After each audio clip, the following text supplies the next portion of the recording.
Swami used to say, don't have casserole faces. I mean, your face, your countenance, your resemblance should inspire somebody, should create a positivity in someone when you come across. And that is one thing which is in your hand. Even silently, you would be doing a seva by just talking nicely. Can I help you? Or just being good about it, just being smiling about it. So these are the true wonders of the world and the true branded items that we must consciously be aware about and make our children and our peers be aware about them. Brothers and sisters, I think I would like, yeah. So connected to that again, Bhagavad, in the Gita Vahini, Bhagavan has clearly spelt it out further that put on the lipstick of a Nam Smarana, Nama Sankirtana, powder on your face with the human values of kindness. Let your ears be decorated with the earrings of God's bhajans and your eyelids glow into the image of Ishta Devata. Let the bindi between your brows be bright for the consciousness on your Lord and your love. That is to focus on the third eye, right? And then he says, wear the bangles of charity and selfless service to humanity. The feet are beautiful when they walk to the path of dharma. You know, Hari Om Sharan Bhajan, when you say, Meli Chadar Odke, hey Harihar, मैं हार के आया, अब क्या हार चढ़ाऊं? I could not walk to your temple, I could not walk to your place, I could not do the things right with this feet. God, please forgive me. Then Swami says, the anklets jingle pleasantly when the good people get together in satsang. So we are right now jingling as per Swami's Gita Vahini. Let the hair on the scalp shine with the oil of truth. Okay, and curl with the name of God. Let your brain make these efforts to achieve lasting beauty. For these are the adornments that bring peace and health. The brain, in fact, now Bhagavan goes to the next level. He says, brain, in fact, is the true beauty parlor.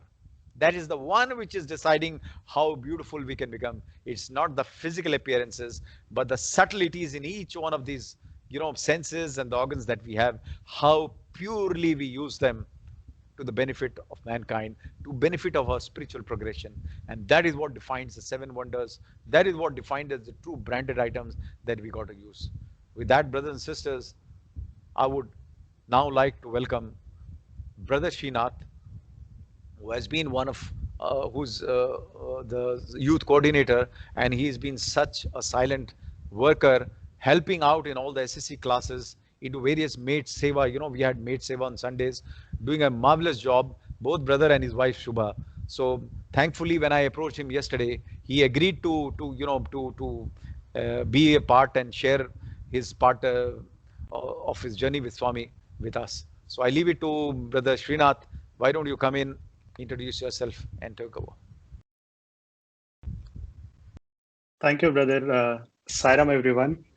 Please put your video on, brother. You have to put your video on. Okay. Yeah. Thanks.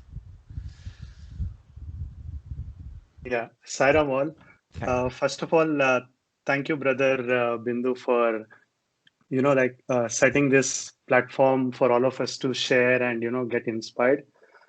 And of course, I'm grateful to Swami at this point in time, because it's the first time I'm sharing my journey with Swami to a larger audience. So my journey with Swami has always been through dreams. So when I look back in my life, right, I'm always reminded of Steve Jobs' quote, where he says, "You can't connect the dots looking forward. You can only connect them looking backwards." So has been it's the case with me right now. When I look back in my journey, how Swami has guided, and when I look back, that's how I connect my dots, right? So my journey with Swami started when I was probably about 5 years or 6 years old, when my grandmother used to take us to bhajans. And that's how it started.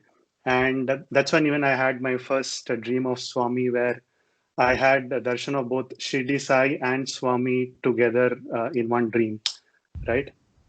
So after that period of time, then we had some family issues and so on and so forth. Then eventually childhood went by, and then my mother had some few medical issues.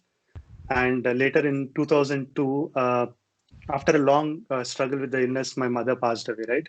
So that's when my brother and I, we were at crossroads. We were wondering like, probably this is the time when you think all the doors are shut and you think there is no way left. That's when Swami decides to come into your life, and he opens the floodgates. So, that's when Swami, through my uncle and aunt, he reached out to us, and my uncle and aunt actually had moved from US to India to take care of me and my brother. And that's been the start of a golden period, if I may say, from the period of 2003 to 2011 until Swami was physically been with us here, right? So that's when it all started. We started getting into bhajans at home, being part of seva, and going for darshan and so on and so forth. The very first impact that I personally had was when Swami conducted Upanayanam ceremony that he usually conducts in Vrindavan, the mass Upanayanam ceremony. So this was in back in year 2005, when my brother and I had applied, to get Upanayanam to be done in Swami's presence. But as it happens, right? So I was chosen, but my brother was not chosen. So my brother was very upset, and I remember my aunt telling my brother that, why don't you pray to Swami? My brother was hardly like about 6 years or 7 years old, and he was by then, he could understand all this, and he wanted to get his Upanayanam done in Swami's presence along with me. So my aunt suggests him to that, why don't you pray to Swami? Swami would guide you. He'll definitely answer your prayers. So that night, I remember him praying to Swami. And the very next day, at an odd hour in the night, we still remember at about 11 p.m. in the night, we received a call from Vrindavan saying that my brother has also been selected to be part of the Upanayanam. So having said that, we got our Upanayanam done in presence of Swami himself. And during that, that was the first time when I had come face to face, or probably had a very close darshan of Swami that had a very strong impact on my soul, if I may say, right? So that's what inspired me to hold on to Swami from then on. Which year was this, brother? Which year was this? This was in 2005, brother. Okay. Vrindavan, yeah. Yeah. So from then on, it's been like, Swami has always shown his presence, felt in our lives so evidently that, that's why I mentioned before that, it was a more of a golden period for me and my brother, having gone through whatever we have gone through in our childhood. So that's why that's when it was more like the madness for Swami developed, the love for Swami. So that's when we also started having a lot of dreams where he started guiding us. I remember one dream wherein when I was young, I was so influenced by movies, especially Telugu movies. And back then, I remember my aunt used to tell me, Srinath, no, you should not watch Telugu movies too often. We are now Swami devotees and so on and so forth. But then somehow it didn't resonate with me, and I continued watching the movies. Then it so happened that one time I had a dream where Swami comes in my dream and he asks me one question. He asked me, tell me, what is Priyatama? So in my state of mind, because I used to watch so many movies, I blurted out even without thinking twice, saying, Swami, Priyatama means love for girlfriend. Then Swami was a bit upset. Then I knew that, Swami was not expecting this. Then I say, Swami, it's love for somebody. Then Swami was even more upset. Then Swami corrects me in the dream saying that, Priyatama means love for God, love for God. So that's how he ends the dream.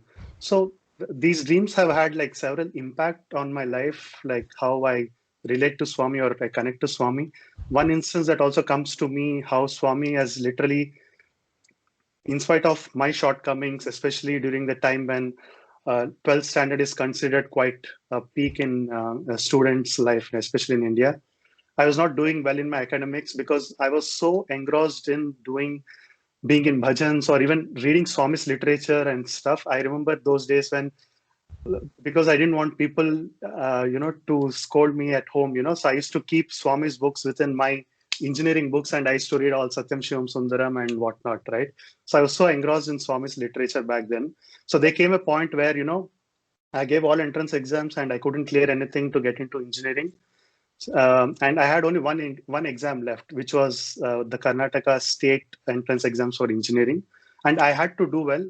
If not, I couldn't get into engineering stream. So there was this pressure that, I had to do well in this exam. And uh, that's when, just before the exam, I had this dream where I was in Sai Kulwant Hall. And in the dream, I see two Swami students running up to me and telling me that, Srinath Swami told us to inform you that he'll be there with you tomorrow during your exam. Then the dream ends, and the next day I sit in my exam hall and had to give my paper. So as usual, I didn't do well in my paper. So basically, you had to answer 60 questions in 60 minutes. Ideally, one question, 1 minute. And at the end of the hour, I realized that I just answered only about 15 questions out of 60. And within 5 minutes, I had to answer rest of the questions, which was almost next to impossible. So all I did was, Om Sai Ram and just keep circling the answers, right? So then the exam ends, I come back home and I was very clear that, I may not clear this exam and I wouldn't get into engineering. But few days later, the results are announced and I scored about 7,000 rank in the entire state of Karnataka. And eventually I get on into a good engineering college in Bangalore, and that's how Swami set my life in in terms of my academics. So after that, there was a time when, as I was doing my engineering, we got to know that Swami asked Sri Vinay Kumar, who was youth coordinator of Karnataka. He said, "I need about 1,000 youth from Karnataka who would come to his divine presence the next Shivaratri and chant Rudram in his divine presence." So I nervously signed up for this because I wanted to be in his presence. I wanted to be part of that 1,000 youth. I wanted to be selected as at least one of those 1,000 youth in the entire state of Karnataka. So about 10,000 youth have registered for that, and even I nervously sign up because I had no background in Sanskrit. I barely knew any mantras, and I signed up for Rudram, which was quite tough for me to initially even enroll. I had my own doubts whether I had to back off from this. So I remember like waking up 5 a.m. in the early mornings in Bangalore, like winter mornings, and going and getting trained by a priest in our center. Yeah. So putting our effort, I used to give my 100% because I wanted to be in Swami's presence. I wanted to be part of this, the group.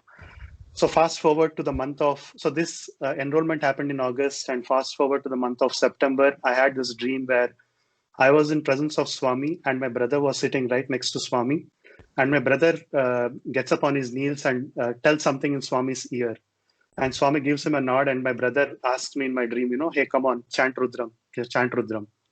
Oh. And I was so upset with my brother and in fact angry with my brother in the dream that, why did you even inform Swami that I'm learning Rudram? Because I barely know Rudram.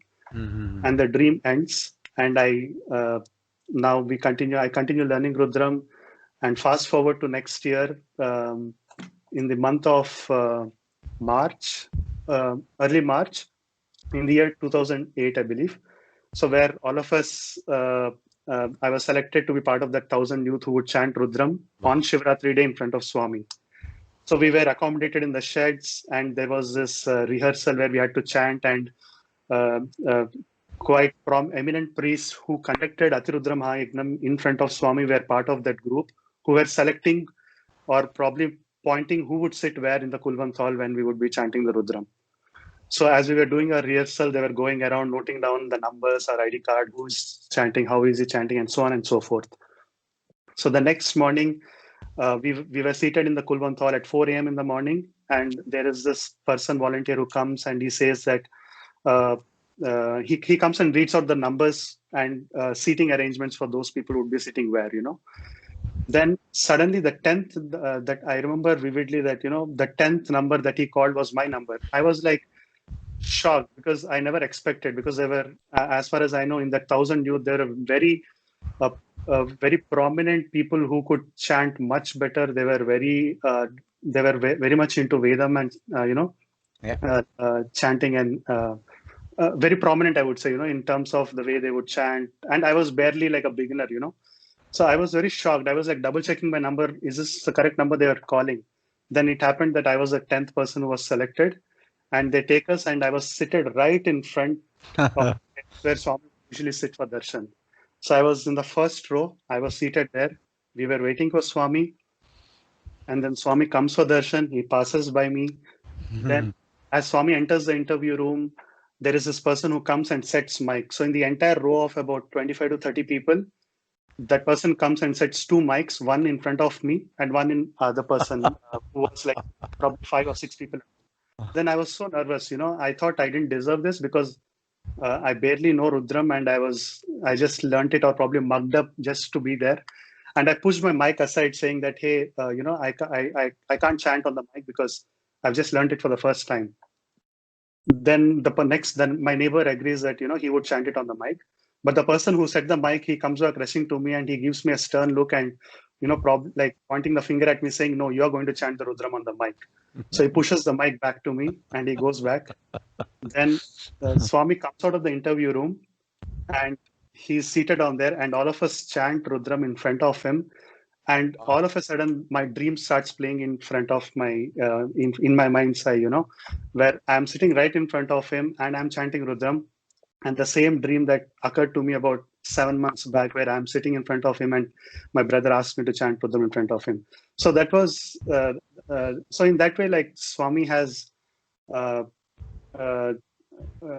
connected so deeply that even though I never had a physical proximity or a physical interaction with Swami, the dreams through which he's connected left a very deep impact on me. So that's why I mentioned that, dreams are something that he's been guiding to me all the time.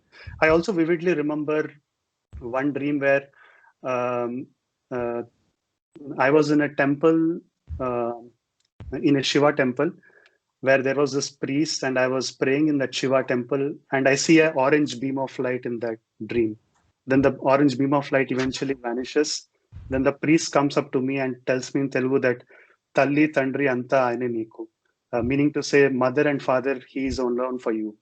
So the dream ends in that way. So it's been a journey where Swami has time and again showed to me that even though it was not a smooth childhood, he was there taking care of us, and he's been guiding us and so on. I mean, there were several instances where I learned my lessons in a hard way, where Swami has admonished me or even warned me in my dreams, yet out of being ignorant, you tend to do the same thing. And once, probably you burn your fingers, you kind of learn that, Swami already cautioned you, so you shouldn't be doing it this way. So there were several dreams where I feel so deeply connected to him. And fast forward to Singapore, I moved to Singapore sometime in 2013. And that was quite a big move to me in the sense that I was so close to my family back home that moving to Singapore was quite difficult for me in the sense that I missed my family so much that I used to always, feel that maybe it was not a right choice moving to Singapore, And that's when one morning, one night I couldn't sleep well at all. And I wake up in the morning and I was so restless in my mind. And again, I go back to sleep just thinking that, Swami, why is this happening? Why am I even here in Singapore in the first place? So I go back to sleep and I had this dream where Swami comes to me and he tells me, "Ni intane jantane ventane untanu." Meaning to say, I'm always with you, in you, around you, beside you. Usually that Swami always says. Yes. So again, fast forward to it. There was a time when in Singapore where I was so engrossed in my studies that I used to always miss my seva activities back home in Bangalore, where I used to be invariably in my center over the weekends doing seva, bhajans, and whatnot. So I used to think like, why am I again here? I'm missing so much. I'm just so into studies. I have nothing else to do.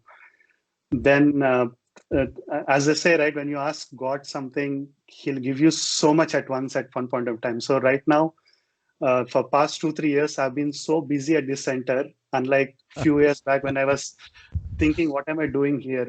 So that's how Swami gives you when you ask something to him. True. So one thing that I also had back in my late 2000, during the time of probably about 2008, I had this I had this very fondness that I wanted to study in Swami's institutions.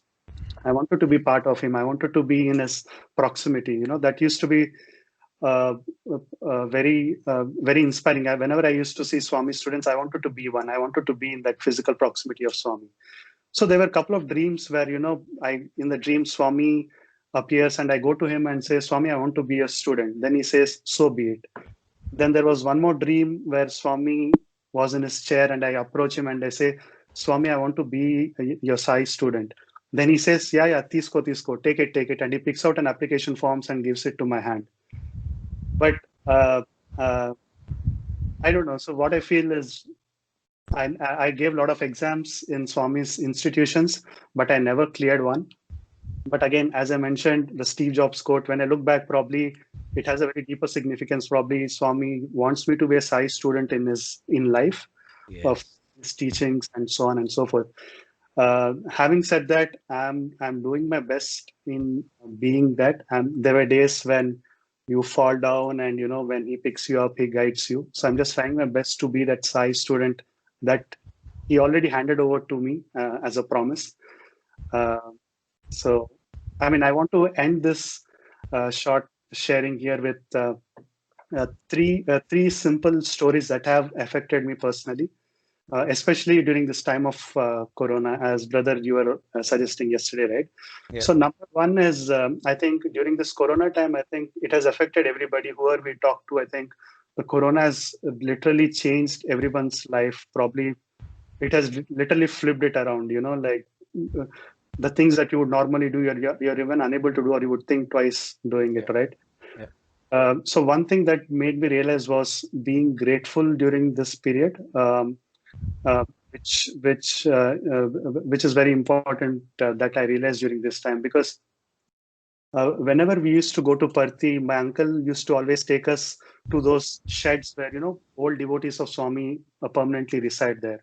So we used to interact those devotees, get to know how they used to be with Swami or how Swami used to interact with them back in the day. So I remember this old devotee who mentioned to her that, she had a very difficult childhood or life during her entire life, even to this point, But she says that one assurance that Swami gave her that even inspired me or kind of affected me very positively is that Swami told her that,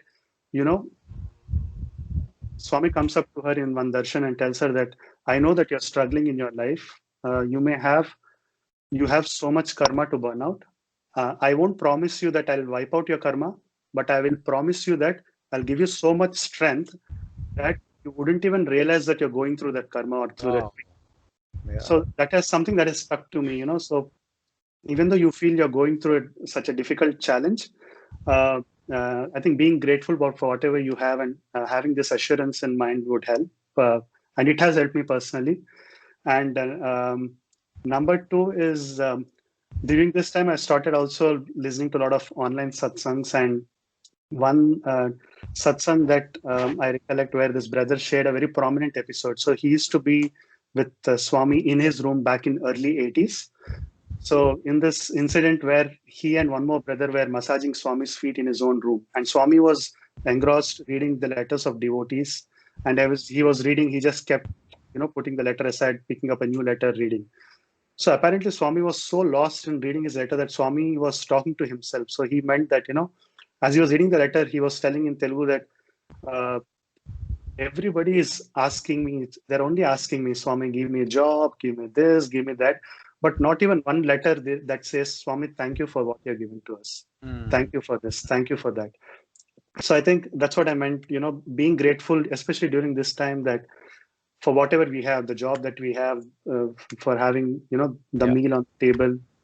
So I think all these smaller things during this time has made me realize that we should be grateful for smaller things that you have and not run for something else that is, probably beyond you. That is one thing. So I would want to just end with one last thing is that also has impacted me is this short story. I'm sure most of us would have heard of this. So there is this conversation between man and God where man, after having completed his lifetime on earth, he tells God that, God, when I look back in my life, in the sands of time, I see that there are two pair of feet. Whenever I was happy, whenever I was whenever I had a job, when I had a, birth of his first child, or, all the happy moments, I see that there are two pair of feet on the sands in time. But whenever I was struggling, I see that there is only one pair of feet on the sand. Why is that? Why did you, give up on me when I was struggling or when I was lowest? Then God responds to him saying that, do you think that pair of feet is yours? No, it's mine. During the time when you were low or when you were unable to carry yourself, I was the one who was carrying you in your arms. And that pair of feet that you see during your struggles are nothing but mine and not yours. So this episode, when I try to recollect all this, it kind of inspires me and motivates me, to keep going no matter what challenges come through. And of course, it's the same for all of us. I think all of us, whenever we look back in time and when we connect the dots, I think we always realize that Swami has been there and he's been guiding. Yeah. So with this, brother, I think I hand it over to you, and thanks again for allowing me to share the short journey that I had so far. Thanks, brother Srinath. I think you have nailed it by the last three things, particularly when you said how one should approach these times, troubled waters. Not only these times, even personal life, if there are tribulations, even in other matters of job or whatever. Be grateful, remember him, and I mean, this is. And then your experiences that Swami appears in dream also shows that while we struggle to remember him when we are conscious, you're already remembering him even when you are subconscious. So he talks about your connectivity with Bhagwan, who keeps coming to you in your dreams, and not only in the reality which you strive to connect to him, but even in your dream state. So you are truly blessed. And thanks for sharing it, and thanks for sharing in such a short time, which I requested you yesterday. And we'll connect again in future also. You may stand by till the time you are called again on the next. Thank you, brother. Thanks for this platform to share and also hear about other people's journey with Swami. Yeah, true. You can keep yourself on. We'll have next Sister Shruti, brother Shubhan, who is a Sai student, his wife. And she will share. I won't say much, but I can just say that she started possibly she was not a Sai devotee, so to say, in a bracket, but how she admired and how she got into it and how Swami came into her life. I think it is best we heard from her. So, Sister Shruti, after a long time, you're back in Singapore. Nice to see and now hear from you.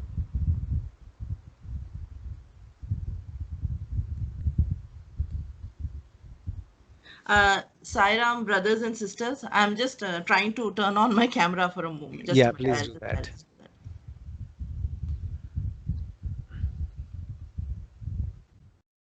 One second.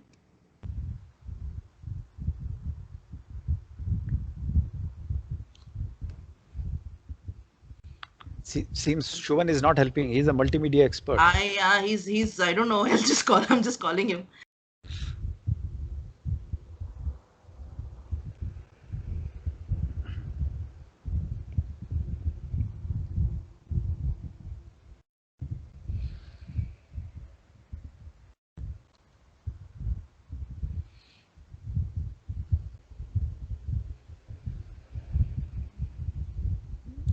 And that dream which you told Srinath till Sister Shruti comes on, I mean you, around you, below you, above you.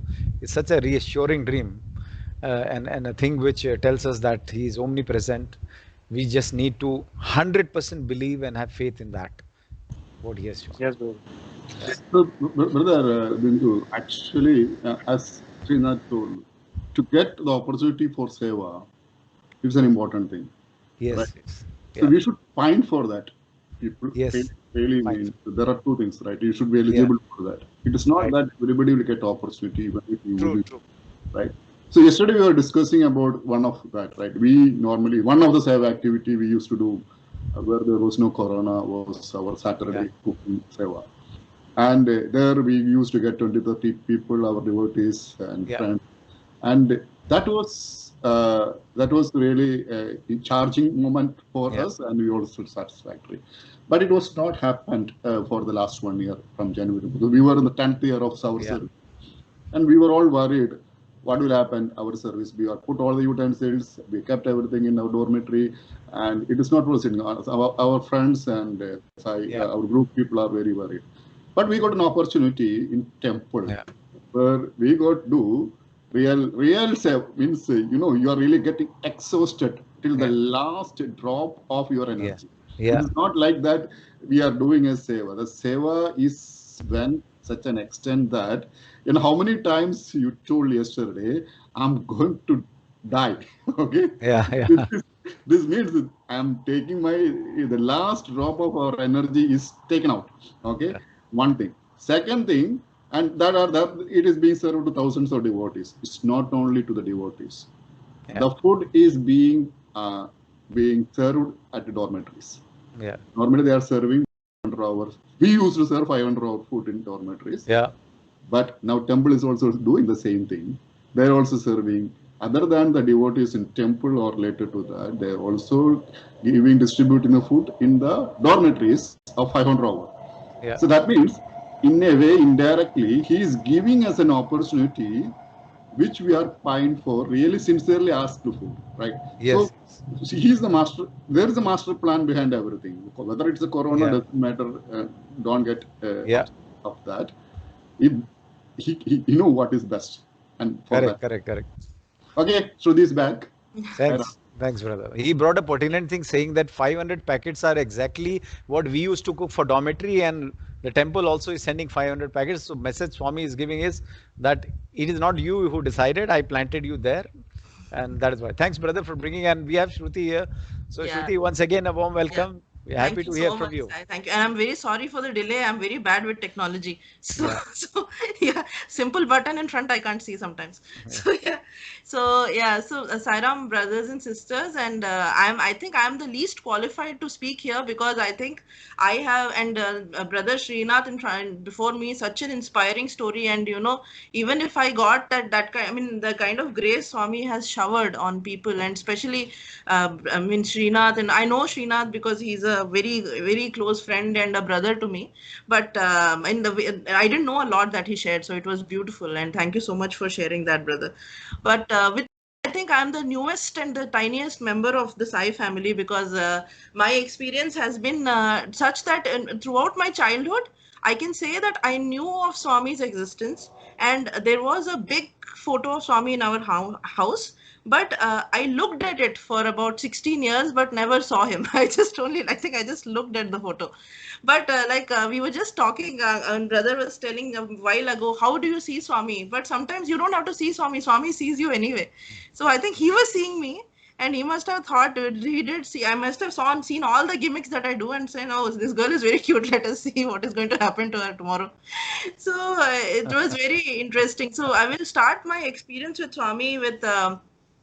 I think it's about March 2017. I was studying in Ireland, in Dublin, for my master's, and I was going to come back to India. I had been there for 1.5 years till then, and I was going to come back in March. And in February there was Mahashivratri, and I think that was the first time I went to a satsang. I'd never been to a satsang before, or even a bhajan session. I've never been to Swami, anything that has to do anything with Swami.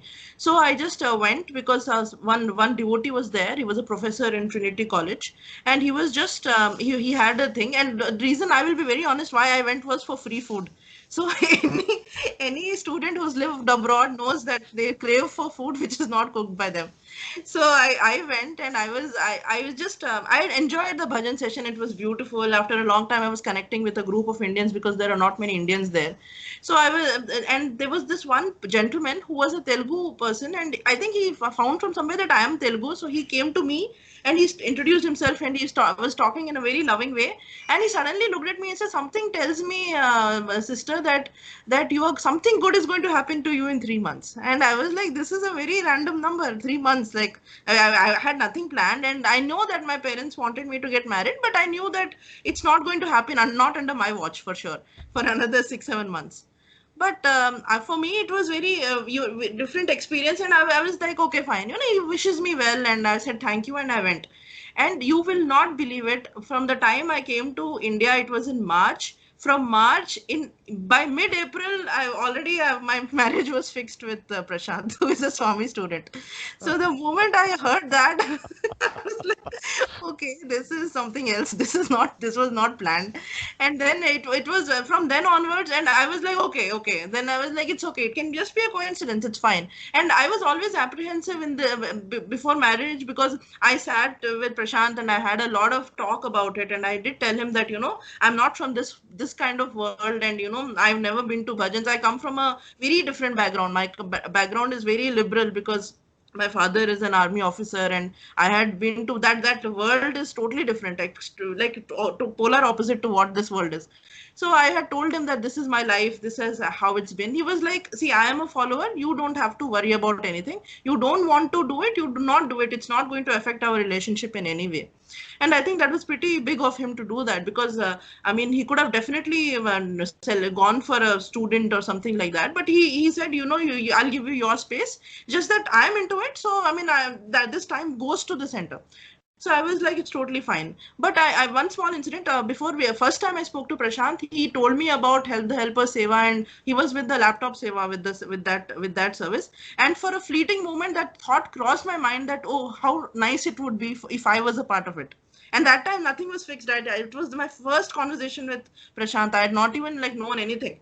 So that was I think Swami was, like I said, Swami was seeing me for sure. So he was like, yeah, tum lagi raho tumko. He must have thought, I have my eyes on you, girl. But that was a small thing. But after we got married, I was so scared. I still remember I was so scared. I was not showing it because I tried to camouflage with talk and wittiness and all that. But then I was very scared when I first came to center, because I thought people will look at me in a very different way, because Prashant has been a Sai student for 7 years, and obviously he has been a very, very integral part of this organization. So obviously his wife, they must have thought somebody who is an alumni herself, or who is already known to this. So I was like, what are people going to ask me? And I remember with you, Uncle Bindu, we went for dinner after that and all. I was so surprised that not one person asked me any question. And this is one place where nobody comes from prejudgments or prerequisites, or no questions asked, no boundaries, nothing like that in terms of this. Like, what is your relationship? And I remember I met Sriram Uncle, and the very first time I met him, I told him that I want to be a part of this Helper Seva. And he said, okay, fine, you're welcome. Not once did he ask my relationship with Swami. He not once did anybody ask anything. Not once did in the Seva, nobody asked. Whenever I've shared my experiences, it has been voluntarily. Nobody has asked me where I come from. So this has been very beautiful, because that kind of shows that you do not have to qualify for anything. You just present yourself and be ready to receive the grace. That's all. No need for anything else. So I'll just share some beautiful experiences I had with Swami. So it happened in I think in 2018, I was still discovering my faith. I did not know anything. I would not pick up a book and read on my own about Swami. It had to really be like something motivated. So I was feeling that, and I had a problem, because somebody else, I've never I've never been attached to the form. I've never seen the form. I've never experienced the form. All I know about him was in the news and what I was seeing and what I was seeing, and I had family members who were a part of this. But I never really connected with the form. Till now, I don't connect with the form. For me, it is not important. I don't know. I don't want to offend anybody. But with me, the form has never been anything for me. So once I was thinking, I've often wondered, I had the chance of hearing so many beautiful speakers and all, and beautiful stories, but I never once felt that, he's God. Okay, so am I supposed to look at him as God? Or should I just look at him as a guru? I don't know. Am I supposed to worship him, or am I supposed to just follow him, take his guidance? So I think I was in this dilemma, and once he came into my dream, and it feels just like, it was just yesterday that dream came, and he was just standing in front of me in a crowd. He singled me out and came to me and stood in front of me in white. And he said, don't worship me. I don't need you to worship me. Don't worship me. Don't pray to me. Just love me, and I will guide you. You don't worry about anything. Just love me. Nothing else. And that was it. And I think it was 4 or 5 in the morning, and I just got up. I was like, oh my God, what is this? Prashant said, that is a good thing, right? This is the doubt you were having. This is the doubt you were having from day one. And now that is clear. So you don't have to bag on him. Just have your relationship with him. And that is the most beautiful thing that has happened. And then another very interesting thing, whenever I want to give whenever I want to give Aarti, somehow he finds me. Somehow I'm called for Aarti. I don't know. Whenever my mind has said that I want to give Aarti today, I get that opportunity. I don't know why that I feel whether am I deserving of it or not. I don't know, but that has happened. So I'm really happy that these are the small ways in which he's actually reaching out to me and telling me that I am here for you. Just reach out, just ask. No need to don't think about anything else. So one more incident that happened, very small incident. Like I mean compared to what Srinath was telling, this is nothing.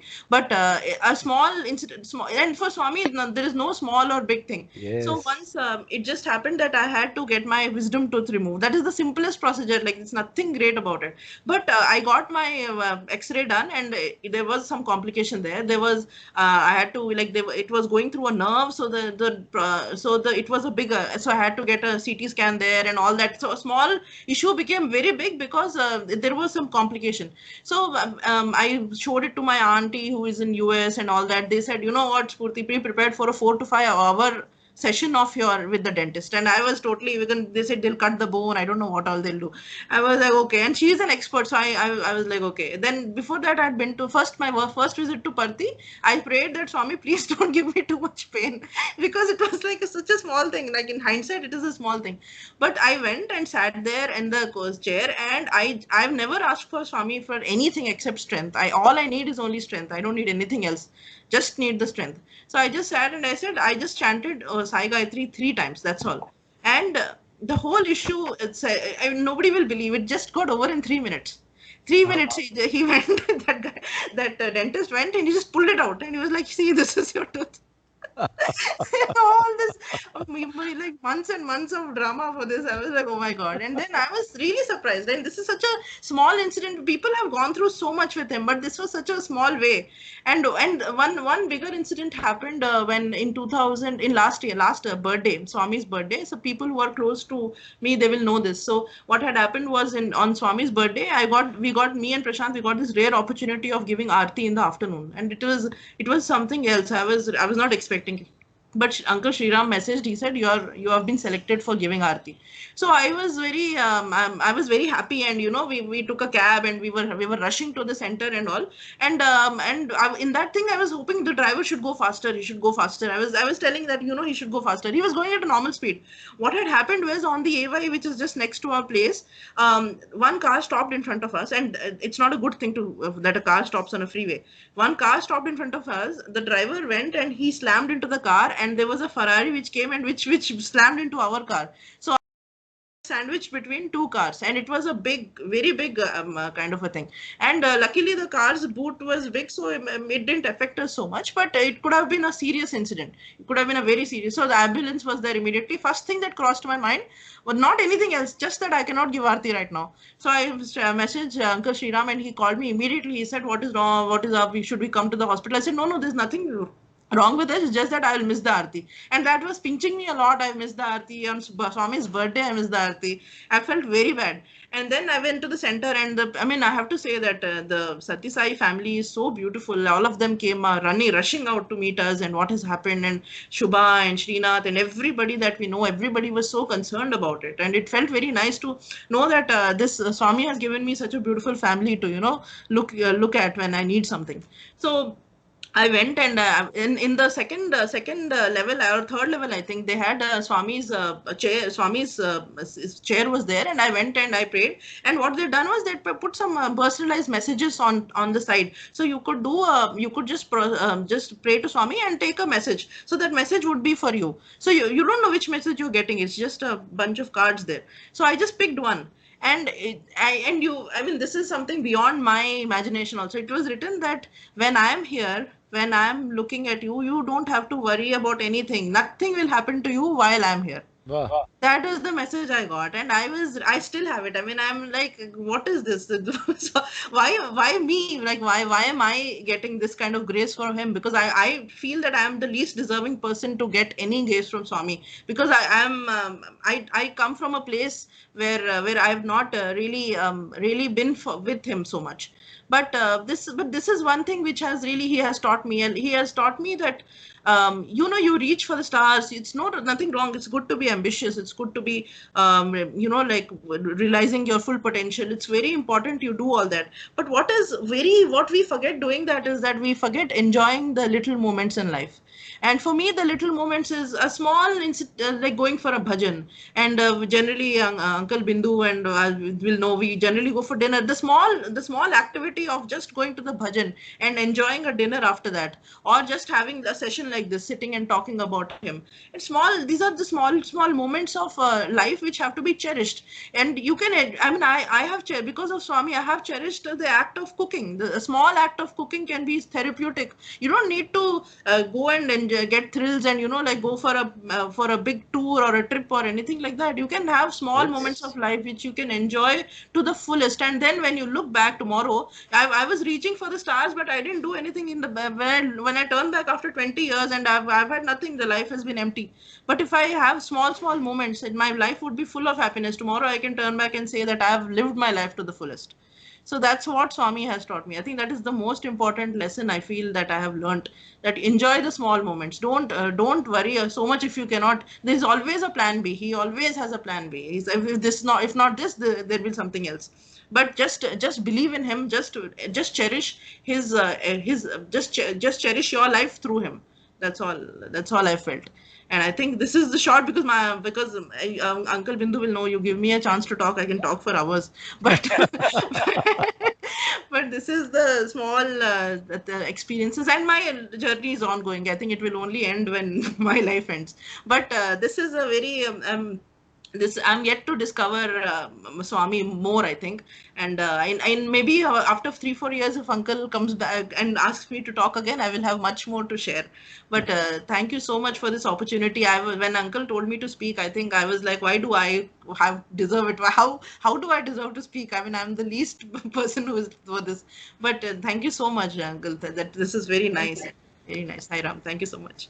Thanks, Purti. Very inspiring. Thank you so much. Very lively. Full of energy. Yeah. Thank you. Brother Bindu, Yes, Brother Bindu, I want to make a comment today. I'm inspired to make a comment. The two satsang messages that we have heard earlier from brother and now from sister basically depict the evolution of Swami from God to a friend. So, in fact, I remember that traditionally the way we have learned to respect and revere God is through rituals. And today's generation, when I see both of them are quite young, today's generation essentially look at God as a friend. And probably Swami wants that also, you know. Yes. He actually is looking for friends, true friendship, and divine friendship. God bless both of you. Both of you have had phenomenal success with Thank you, brother. Swami. And both of you are very honest about how you feel. Yeah. Especially, yes. Purti has been very honest about us. Yeah, it's quite inspiring. But it is already told us that in Navavidha Bhakti, Sakyam is the one way of connecting to God. Means true friendship. Sakyam means friendship. So this is one of the way you have to connect it. Because we discussed before, and Brother Bindu is preparing for that another session. Yes. Nine types of devotion. Yeah. One of the devotion is just being friend of you. Yes, right? exactly. I think this is one of the easiest and best way of friendship, and making is a lifelong companion. True. So when there is no more COVID and we can all meet, I would like to volunteer to host a nice meal for the two of you. Oh, thank you so much. 5-star hotel. Oh. Fantastic, where all of us can have some beautiful Yes, definitely. No. Very nice. Brilliant. Thank you, brother. I have to be prepared for more talking because I can talk for days together without anything. No, then Spurti is having a deal. She knows a 5-star meal awaits, so she will talk again. I would just request to be included in that. She came to Summit Project for food, you know. I really love that recipe. You know, good. But, yeah, brother Anand, you said very rightly. Innocence, friendship, be natural. What you are in, you are out. These two brothers and sisters have shown. And also one thing she said, which I mean, I go quite often in dinner after bhajan with them. What she said is so beautiful. Even the simple things we do in life, we must be enjoying those moments because that will turn out to be a bliss in the years to come to remember and cherish Yes. upon. Yes. I actually was saying friendship is divine and we should look at God as a friend because nowadays in COVID-19 scenario, mental well-being has become a big topic. Yes, yes, And science has proven, in fact, American science, there are several scientists who have proven that mental well-being can be improved by social cohesion. So this satsang that we are having online is nothing but essentially bringing positive vibes together and improving the mental well-being of each and every soul by yeah. being with God. Okay? True, true, true. Great, brother. Thanks, thanks. And I think the bliss can carry on after the session, but we have Brother Shastri who's going to share one of the 108 names Mahatma as end of the session before we end it up. Yes, Brother Shastri, all yours. Sairam brothers and sisters, today's 108 name is Om Sri Sai Gita Bodhakaya Namaha. I think I just want to connect this name of 108 with the two sharings that they have done, both brother and sister. It's so wonderful. Swami in 1950s itself, 1954, he had given the clarion call by starting the magazine Sanatana Saradhi, the eternal charioteer. So he's the charioteer of for whom and for what? For entire humanity, for every heart that pines for truth, love, all the five values that Swami stands for. So therefore, the brothers and sisters sharing today is really great because it is straight from the heart, and Swami always looks only for the pure heart. Not what great thing that we are doing, even if it's a small one, if it's an act of, that kind of sacrifice, the kind of, the heart, the feeling that with which you do is what is important. And so I think for both of you, the common is not just physical interaction with Swami as students, probably all of us would have had, but Swami had entered your life straight at a other plane than the physical level itself. So you're all both are blessed. So really coming back to this Gita now, in Gita, the first word of Gita is Dharma, Dharma Kshetre, Kurukshetre, and then the last word is Mama. Swami says that Gita, the entire Gita, tells us to do my duty. What is our duty? When you put the word Mama and Dharma, the meaning is to do duty, one's own duty. So our one's own duty, Swami very beautifully many times in his discourses has really clarified.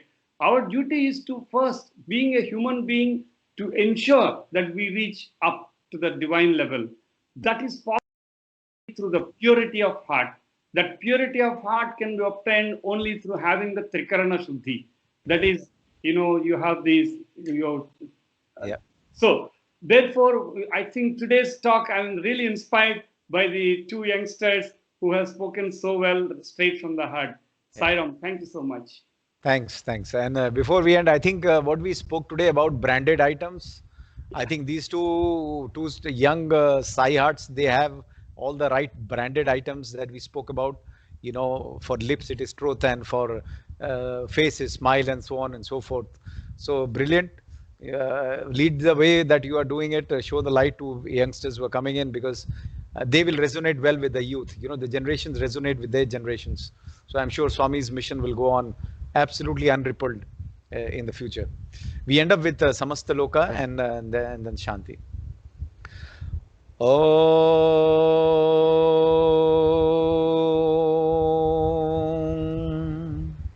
Samastalokaah Sukhino Bhavantu. Samastalokaah Sukhino Bhavantu.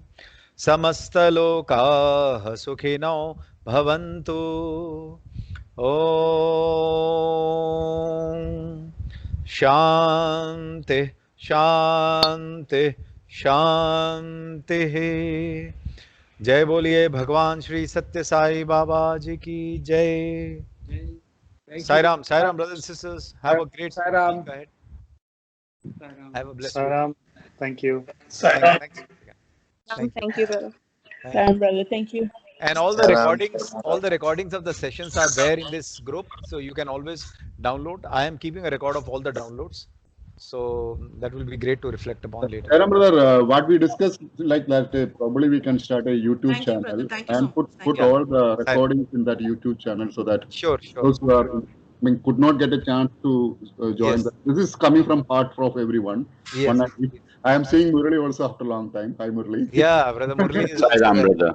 Yes. Sai He's Ram. from Dubai. I think he's doing good in the COVID time. He's changing his way of working. I noticed in medical way of doing, right. Yeah. So right. So good. We'll see you later. Sai Ram. Sai Ram. Brother Murali is going to come with next week. He will be there. Sister will be there to share.